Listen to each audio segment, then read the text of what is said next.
बहुत प्राचीन काल की बात है, जब सृष्टि नई नई थी और धरती पर धर्म और अधर्म का संघर्ष लगातार चल रहा था। सूर्य देव और संज्ञा देवी के घर जन्मे जुड़वा पुत्रों में से एक था यम। उसका स्वभाव बचपन से ही विचित्र था। जहां अन्य बालक खेल कूद में लगे रहते, वहीं यम हमेशा न्याय, सच और धर्म की बातें करता। उसकी आंखों में संसार के कर्मों को परखने की विशेष दृष्टि थी। उसके छोटे भाई का नाम था शनि और बहन यमुना। तीनों भाई बहन में गहरा प्रेम था, पर यम का मन हमेशा कुछ गूढ़ बातों में ही उलझा रहता। वह अक्सर ऋषियों के आश्रम में जाकर धर्म और कर्म का ज्ञान लिया करता।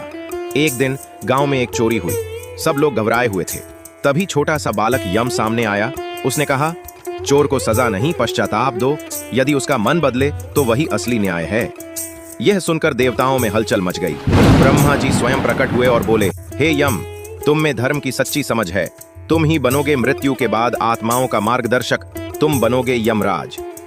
उस दिन से यम न केवल सूर्य का पुत्र था, बल्कि बन गया मृत्यु और न्याय का देवता। उसकी सवारी बनी एक भयानक भैंस और हाथ में आया यमदंड, जो तय करता है आत्मा की गति, स्वर्ग, नर्क या पुनर्जन्म। और तभी से हर आत्मा के जीवन के अंत में यमराज करते हैं निर्णय, केवल कर्म के आधार पर। न रिश्ता चलता है न धन, सिर्फ और सिर्फ धर्म और सत्य। यह है यमराज की अद्भुत और धर्ममय बालक था। इसका अगला भाग देखने के लिए चैनल को सब्सक्राइब करें और कमेंट में नेक्स्ट भाग जरूर लिखें। धन्यवाद।